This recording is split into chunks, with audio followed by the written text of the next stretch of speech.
Bismillahirrahmanirrahim. Assalamualaikum warahmatullahi wabarakatuh. Waalaikumsalam. Warahmatullahi wabarakatuh. Baik, kami dari kelompok 3 akan mempresentasikan hasil tugas kami untuk mata kuliah Bahasa Indonesia. Sebelumnya, izinkan saya memperkenalkan anggota kelompok 3. Baik, Perkenalkan, nama saya William Cahya dengan NIM 210407551023. Perkenalkan, nama saya Sri Suciana dengan NIM 210407550021.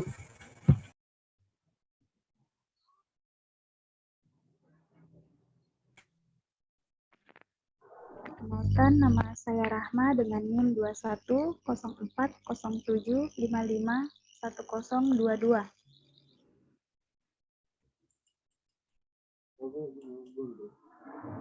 Perkenalkan, nama saya Nur Yulia, NIM 210407551031.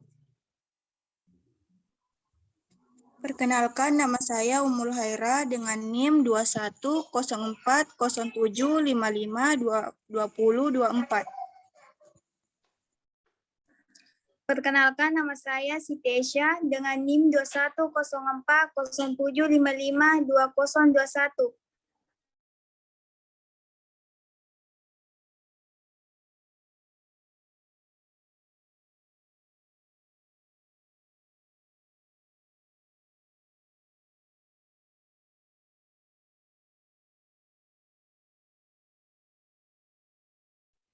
Perkenalkan, nama saya Rana Sairakas dengan NIM 210407552029.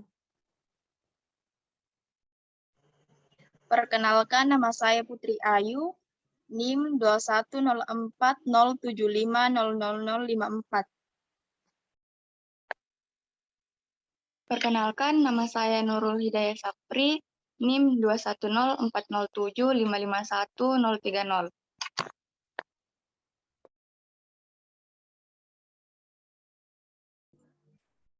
baik, perkenalkan nama saya Putra Mamar dengan NIM 210407551041.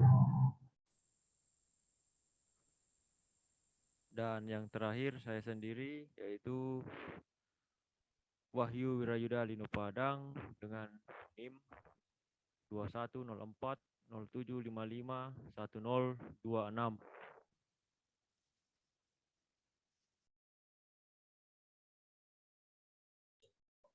Baik, itulah tadi anggota dari kelompok 3. Selanjutnya kita masih pembahasan untuk yaitu tentang pengertian paragraf yang akan disampaikan oleh rekan kami Rahma. Pada Rahma, dipersilahkan.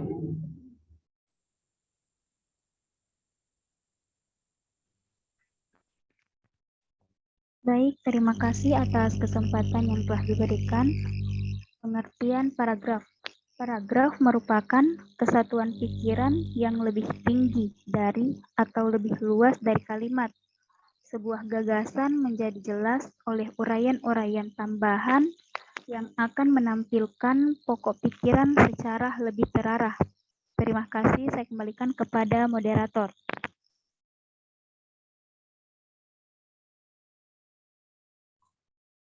Baik, itulah tadi pemaparan materi oleh rekan kami Rahma.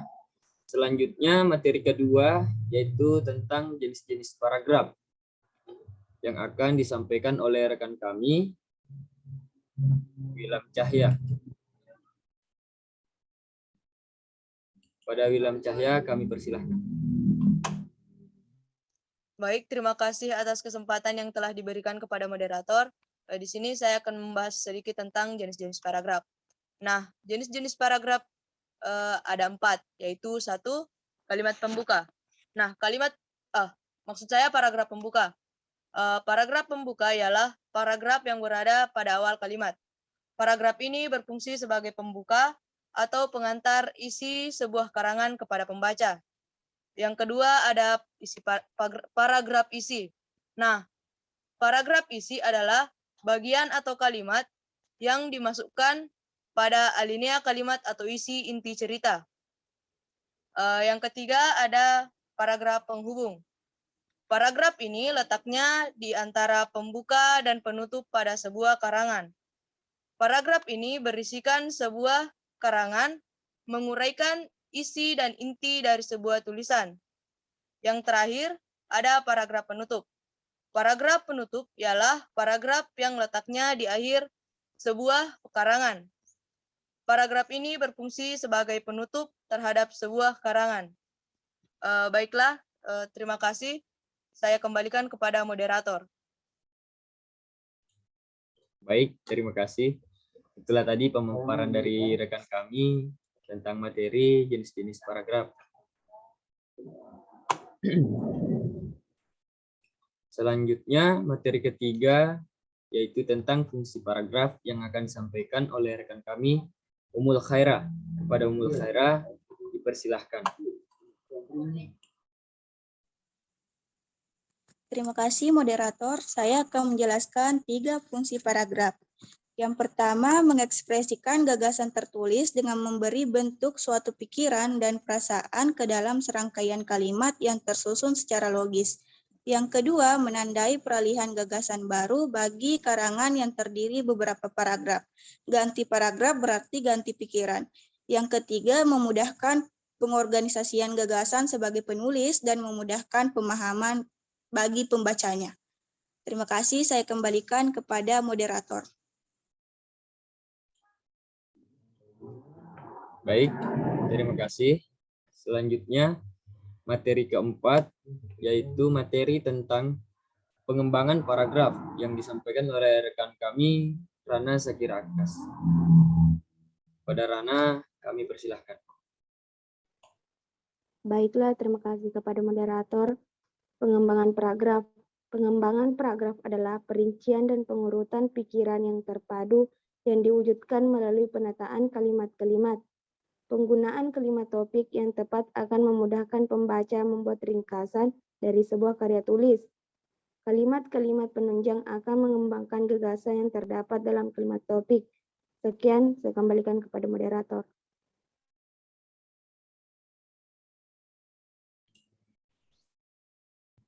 Baik, selanjutnya materi kelima, yaitu materi tentang metode teknik yang akan disampaikan oleh rekan kami, Nurul Hidayah Sapri. Kepada Nurul Hidayah Sapri, kami persilahkan.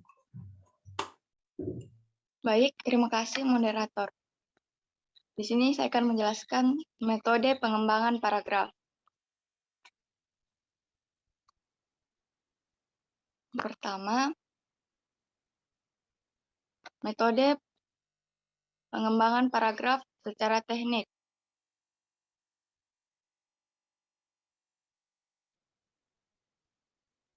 Yang pertama, pengembangan secara alamiah.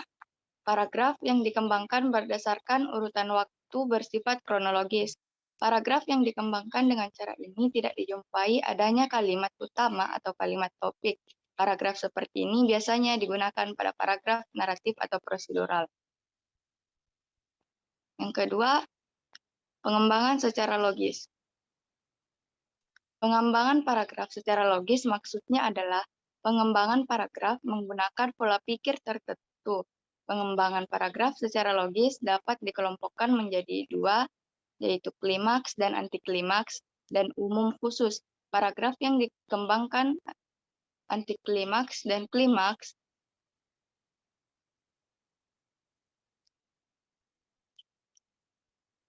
yang pertama adalah klimaks dan kedua antiklimaks. Pengembangan paragraf berdasarkan kriteria umum khusus dapat dikelompokkan menjadi 2, yaitu paragraf yang dikembangkan secara umum ke khusus dan khusus ke umum. Paragraf yang dikembangkan dengan cara umum ke khusus ini biasa disebut dengan paragraf reduktif. Paragraf yang dikembangkan dengan cara khusus ke umum biasa disebut paragraf induktif. Baik, terima kasih. Saya kembalikan ke moderator. Baik, itulah tadi pemaparan dari rekan kami mengenai metode teknik. Selanjutnya, materi terakhir itu yaitu materi ke-6, yaitu tentang metode isi yang akan disampaikan oleh rekan kami, Putri Ayu dan Nur Yuli. Kepadanya kami persilahkan. Baik, terima kasih atas kesempatan yang diberikan. Metode isi. Yang pertama, pengembangan paragraf dengan cara perbandingan. Cara perbandingan merupakan sebuah perkembangan paragraf yang dilakukan dengan membandingkan atau mempertentangkan guna memperjelas suatu paparan. Kegiatan membandingkan atau mempertentangkan tersebut berupa penyajian persamaan dan perbedaan antara dua hal. Sesuatu yang dipertentangkan adalah dua hal yang memiliki tingkat yang sama, dan keduanya memiliki persamaan dan perbedaan. Yang kedua, perkembangan paragraf dengan cara pemberian. Contoh-contoh disajikan sebagai gagasan penjelas untuk mendukung atau memperjelas gagasan umum. Gagasan umum dapat diletakkan pada awal paragraf atau di akhiri paragraf, bergantung pada gaya yang dihendaki oleh penulis. Selanjutnya saya serahkan kepada Putri Ayu. Terima kasih atas kesempatan yang telah diberikan. Metode isi yang ketiga yaitu cara sebab akibat, menjadikan gagasan utama adalah akibat gagasan penjelas adalah sebab. Pengembangan paragraf dengan sebab akibat. Cara sebab akibat sering disebut dengan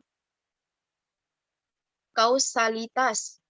Pengembangan paragraf ini dengan cara dapat dilakukan dengan menyajikan sebab sebagai gagasan pokok atau utama, baru diikuti akibatnya sebagai gagasan penjelas, atau sebaliknya disajikan akibat sebagai gagasan pokok utama, diikuti dengan penyebabnya sebagai gagasan penjelas.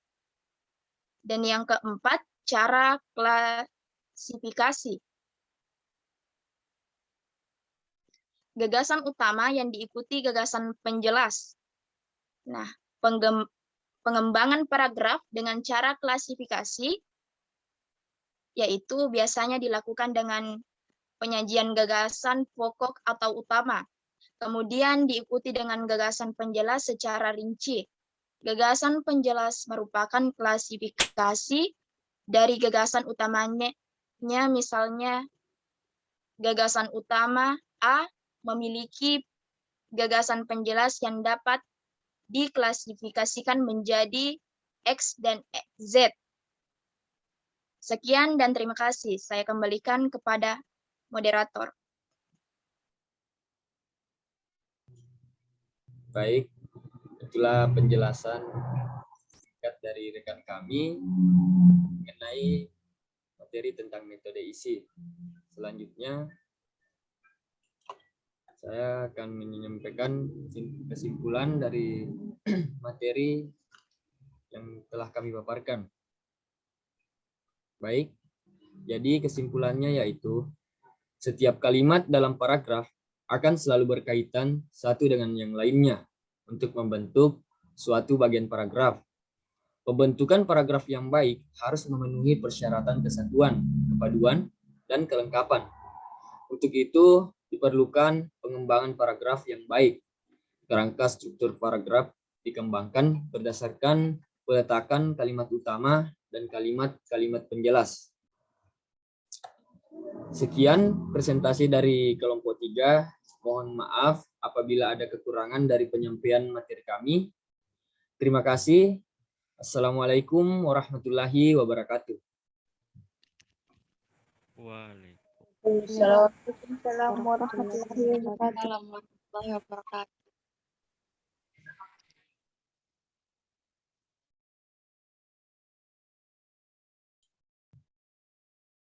Begitu misalnya kapan? Oke, Mega.